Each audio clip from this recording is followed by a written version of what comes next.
The last text structure that we're going to look at is called description. You're in the last row of your trifold booklet, and you're answering the questions, what is being described, and how does it look, or how is it organized?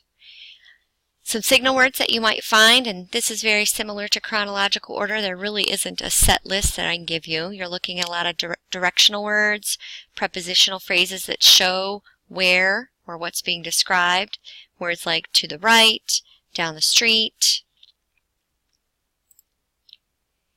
And so the graphic organizers could be depending on how you or what you're describing. If you're looking at a diagram, or maybe you're in science class and you're dissecting, your graphic organizer might look like a picture.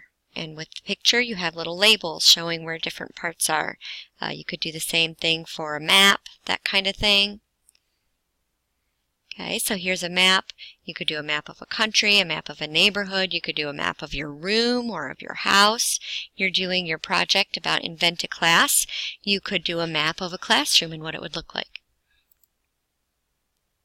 Another way to organize information is just through a general web, where you'd have maybe one topic here and all the details surrounding it that go with it.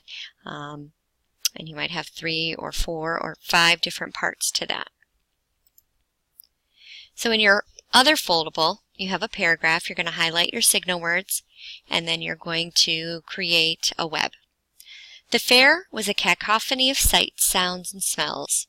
Loud music playing at the rides on the Midway rang throughout the area.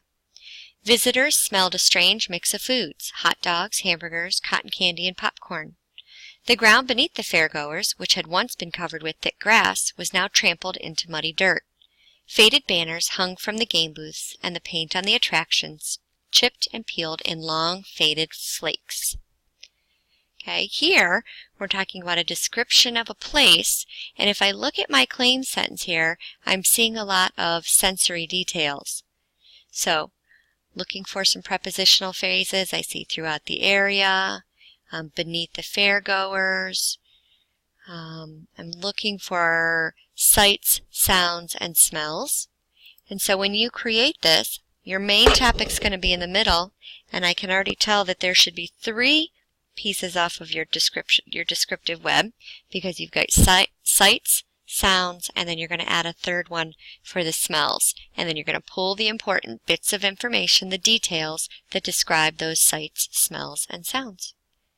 When you finish this foldable, you're going to turn in the booklet that has all these graphic organizers in, and that's going to be your grade for Center Day. Then you're going to take the foldable that has the notes in it, and you're going to glue it similar to how you see my example. You're going to want a 2-page spread in the next pages of your informational text, so that when we finish and when I've graded this paper, we can glue this page into the opposite one. Okay, so look at my example at your center to know where to do this. When you finish, you can either work on your Genius Hour activity, or you may silent read your Middle Ages book.